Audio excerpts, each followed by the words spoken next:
What's up, y'all? How y'all doing this morning? Well, it's morning for me anyway. We up bright and early. We're cooking another jambalaya. I cook so many of these damn things that I got to start labeling my meat by the day of the week. It's ridiculous. But I love it. I enjoy it. So these are the ingredients we're going to need for today's jambalaya. This is going to be a very basic jambalaya. It's for benefit, so I'm not going too crazy with it. Using 2 pounds of cut up chicken thigh meat, and we're using 2 pounds of cheap sausage. This sausage like $2.80 a pound. I got it for. We're gonna use 4 pounds of already cut frozen vegetables. I know. Y'all gonna tear me up in the comments. But look, I'm not cooking for a competition. Like I said, we're doing this for free, for a benefit. So we're going the cheap way. Various seasonings. We're gonna use salt, cayenne pepper. Yes, I got kitchen bouquet because I ain't browning nothing. We got some parsley. I'm trying to get rid of this dano, so I think I'm gonna just throw this whole thing in there.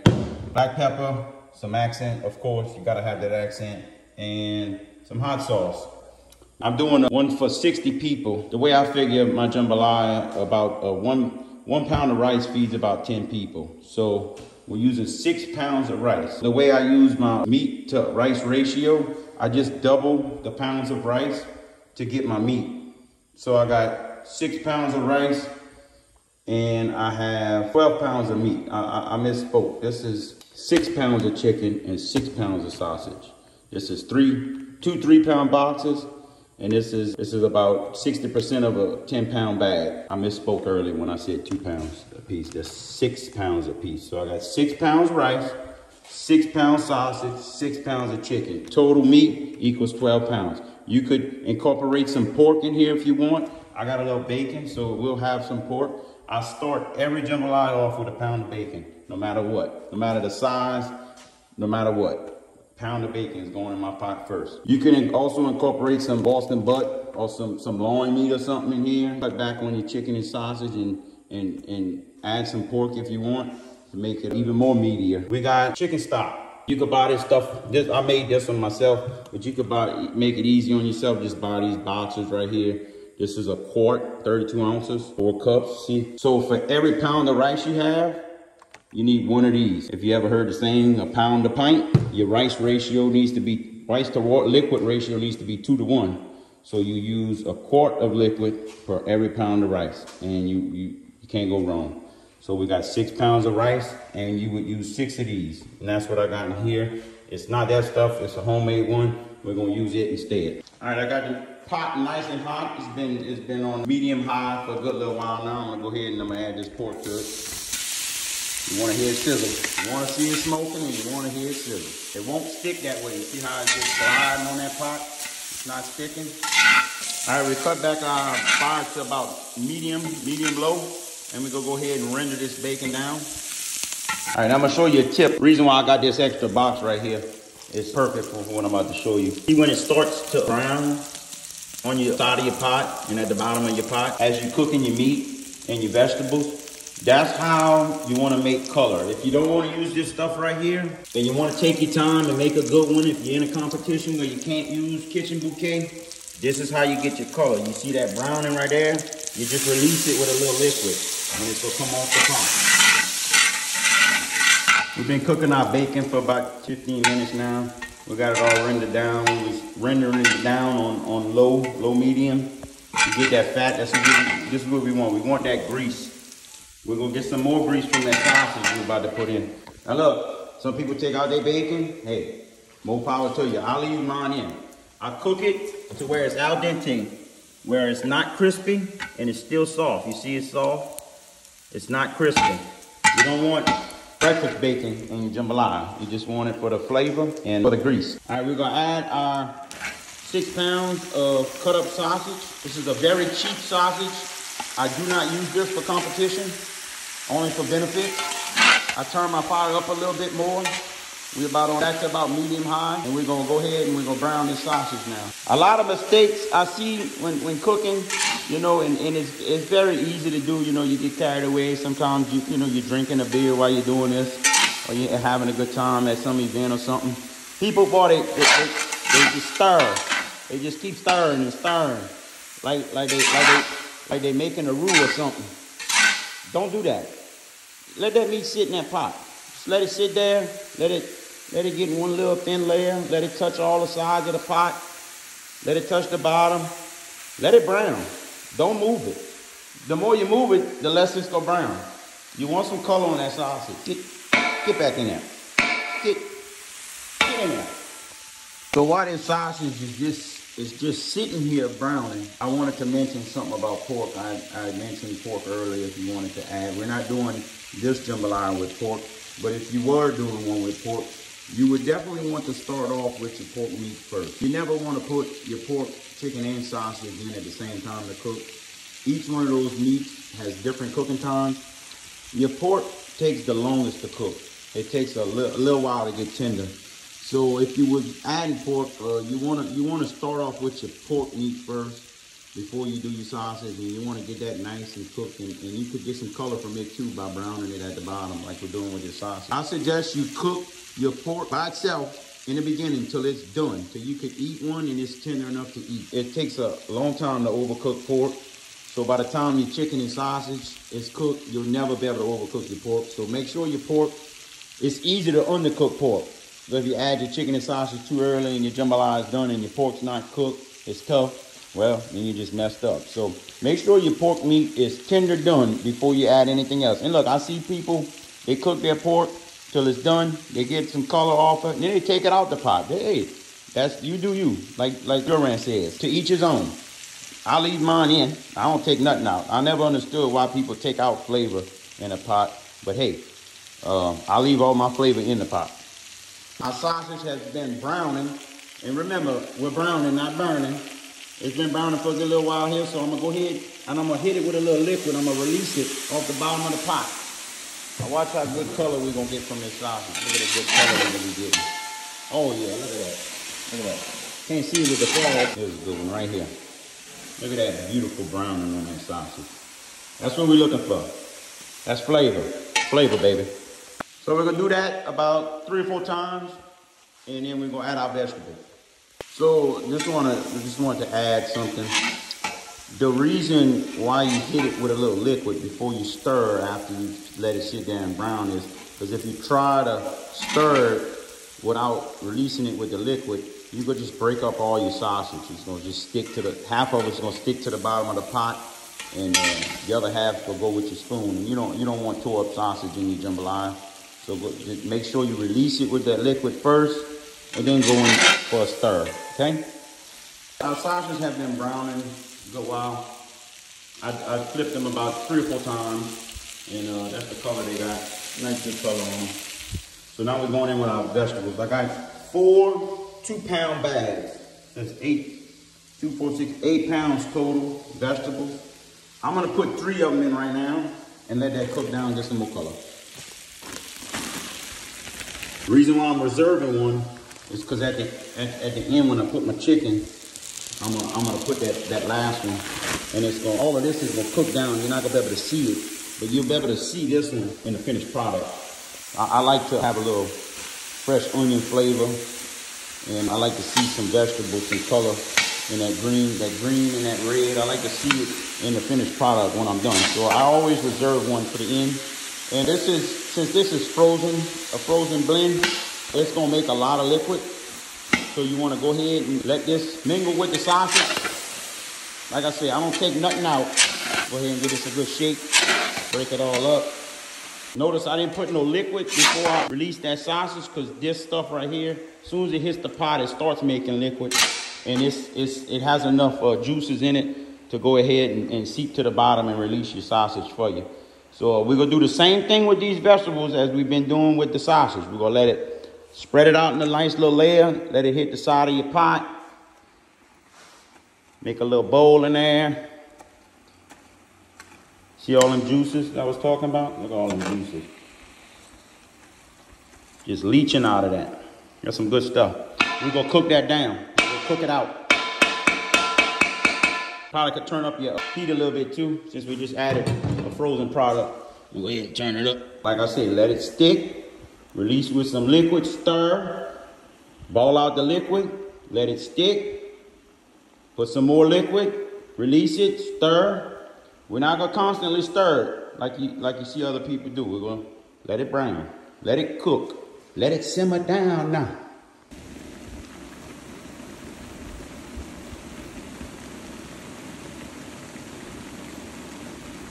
Getting some beautiful color. Even though we're not trying, we're still getting some. That frozen blend, it makes a lot of liquids. You want to ball all of that out before you add your chicken. You want to get rid of all of that liquid. Even your fresh cut up stuff is gonna have a little liquid. Not as much as it's frozen stuff. You wanna make sure you get rid of all of that. Cook it on medium high, all of the way. See it evaporating from the pot. We're gonna wait. It's not gonna be done. We're not gonna add nothing else until that's going. That's gonna mess.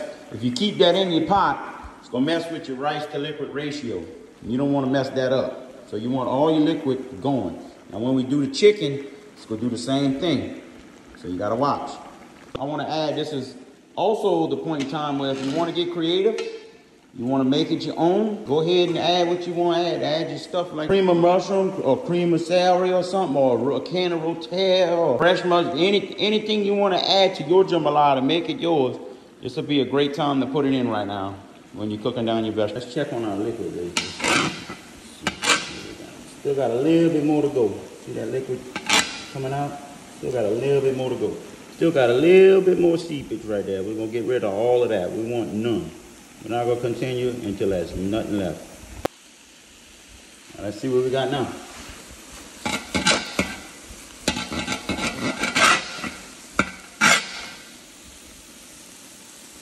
No seepage, I think we're good. We're gonna go ahead, add that shucking. Oh, get back here. Almost lost my bag. Same as with the frozen vegetables. This chicken is very moist. It's got a lot of liquid in there. We gotta render it out. We don't wanna overdo our chicken though. We wanna cook it till it's al dente, because remember you gotta cook your rice. So you don't want your chicken too overcooked. By the time you put your rice, you're gonna end up with shredded chicken. And nobody likes shredded chicken in their jambalaya. Some people do that on purpose. They like it. Hey, more power to you. If you're working in a competition, judges will just laugh at you with shredded chicken. So make sure you pay attention to your doneness of your chicken. It does not take long to cook. These little cut up pieces probably take about 30 minutes and they're gonna be done. We're gonna cook this for about 15 minutes and then we're gonna add our liquid. I bet y'all wondering, why that boy ain't never put no seasoning in there yet? I don't season my meat when you're doing this method of browning and trying to make some color. You definitely don't want to season your meat, especially with pepper, because that pepper, it'll burn and taste very bitter. I season my gravy when it's all said and done. I season my liquid, when it comes to a simmer, I start tasting and I start adding my seasonings. Most your seasoning flavor is gonna stick at the end anyway. You can add some garlic in the beginning if you want, but if you really want garlic flavor, add it at the end because you're gonna cook away that garlic flavor. You can use some salt throughout the process. Just watch it, don't use too much because sometimes that chicken broth is overly salted. You could buy the unsalted one if you want to use salt. If you use salt while you're going, it's a good way of releasing drawn out liquid out of things like chicken and sausage and vegetables. I put my salt at the end because I want everything to be in there. I want to taste the salinity of the liquid, and then I adjust the final product with some salt if needed. Look at all that liquid leaching out of the chicken. It's a lot. You got to get rid of that.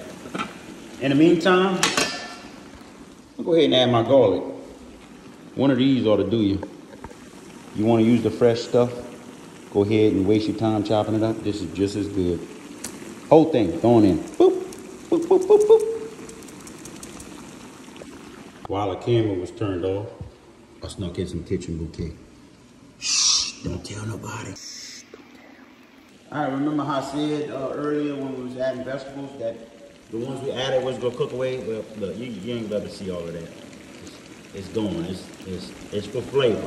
This is for looks. We're going in with it right now. A little bit of liquid this is gonna make ain't gonna hurt us. We're gonna go ahead and roll with it. Like I said, it's just for looks. We're gonna go ahead and put our liquid. I think I might have to prop the phone up for that because I can't hold that with one hand. Let's see. This big old thing right here, the big ass thing right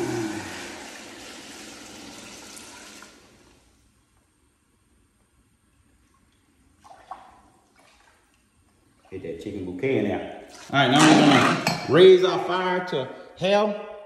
I'm sorry, hot. We'll let that come to a ball. Pretty color. Nice color we made there. Look at that, boy. All right, so we're gonna start tasting it now. We just added the liquid in my last bag of veggie blend. Give it a little twirl and see what the overall flavor profile is right now before we add any seasoning, so we know what to add. So we're gonna go ahead. Don't dip your spoon in the pot. People look at that when you're cooking, they think you just put it in your mouth. They don't know if you put it in your mouth or not. It's nasty. You grab your paddle and just drip some liquid in your spoon like that. Be sanitized. So I just tasted it. We're definitely gonna need some black pepper, some cayenne. Always put accent. We're gonna hit it with a little hot sauce and some salt. I'm gonna throw this bottle of Dano's in there.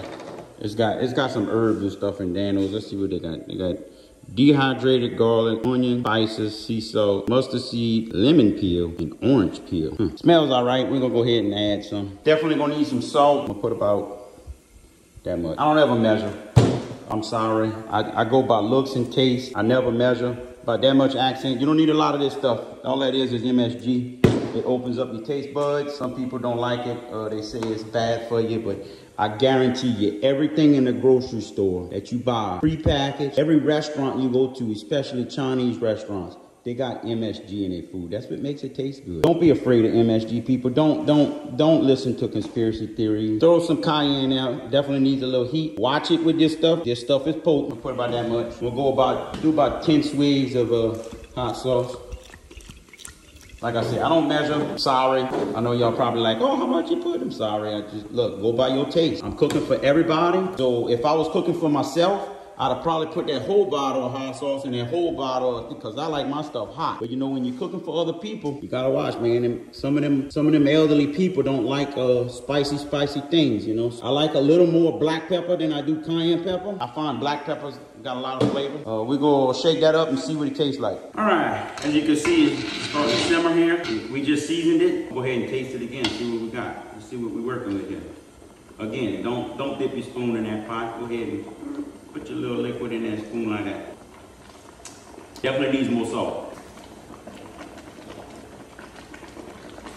You want your liquid to be slightly saltier than what you want it to taste like because your rice is going to absorb a lot of that salinity. Slightly overly seasoned with salt. That's good right there. All right, y'all, we got our gravy seasoned like we want, perfectly seasoned. About to add our rice. There's 20 different ways you could do this to get perfect rice. I'm gonna show you what I use. I'm not a fan of stirring a lot after I add my rice. I find that makes a gummier finished product. I like my jambalaya to kind of fall off my spoon. The main thing you want is your fire to be hotter than hell. You want your liquid to be jumping out the pot. You want the rumble and the jumble. You don't want a light simmer. You don't want a rolling ball. You want a vigorous ball. Heavy ball. Once you got a heavy ball, start adding your rice very slow. You want each one of them grains of rice to hit hot water. By doing this, it's gonna allow that rice to pop open. Another reason to do this slowly, so you don't lose your ball. If you add all that rice in at once, it'll drop the temperature of that water so quick, you lose your ball. You're gonna have to put your fire high to bring it back to a ball. Look at that. Still balling even after adding my rice. This is where some people deviate. Some people like to stir and shake it around for several minutes before they put it on low. What I do is I give it one shake there, one shake there, very slowly. I don't wanna make gum. Gonna make sure that rice is submerged. All right, we're gonna put the lid on. We're gonna, ooh, boy, that fire jumping out of there. We're gonna cut that fire to very, very low. Low as we could go. Low and slow. You want it barely on. If I could get it zoomed in on the fire. There we go. This is a good Banjo burner. It's called, made for jambalaya cooking.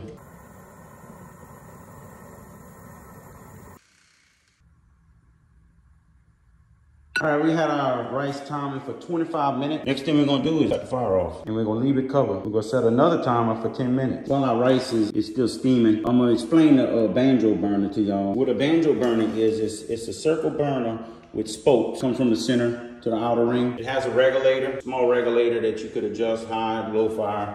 Also has a little valve, got an intake of it. This intake here it's adjust. You know how fire works. The more oxygen it has, the higher it is. So you could adjust this damper right here. Use to adjust this way. You close it off. It'll get less oxygen that way. Your flame will be, it'll be more like a flame off a regular fire. It won't be as jetty as a crawfish burner. That's the best way I can explain it. The further you have this open, the more oxygen travels through this intake. The gas spits out right here, but the more you have this open, the bluer and less orange your flame's gonna be. It'll act more like as a jet burner with it wide open like that. I like to keep my regulator open, quarter the way, maybe halfway. And I like to adjust my flame with this valve right here. I find I get more control. Anyway, that's the basics of a banjo burner. You could adjust the way your flame looks with this damper, the height of your flame with this, and the intensity of the flame with this. All right, 10-minute timer went on. See what we got. We're gonna see what the finished product looks like. Are you excited? I'm excited. This is the moment of truth right here. It's not that hot. So, I'm right already off the back. I'm looking at some uncooked rice at the top. So we could fix that. Let me show you what we're gonna do. We're gonna give it a little flip. Pull it from the bottom. And turn it over. Oh, look at that beautiful rice right there. Ooh-wee. Man. Wow, I can smell it. It smells so good.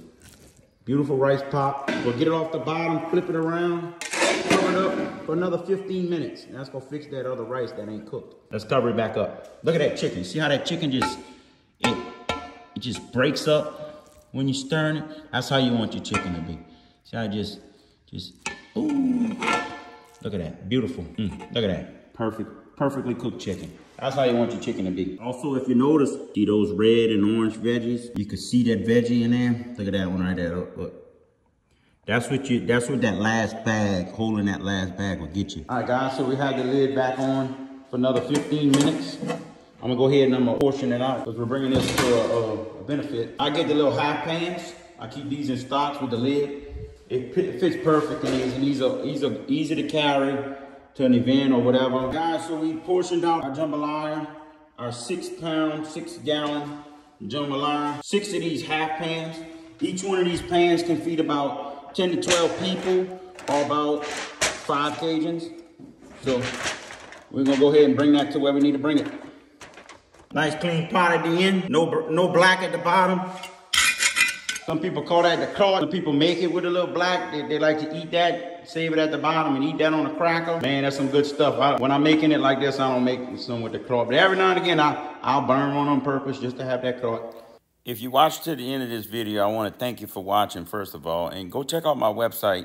I have children's books for sale at www.mytboo.com. That's www.mytboo.com. Thank you.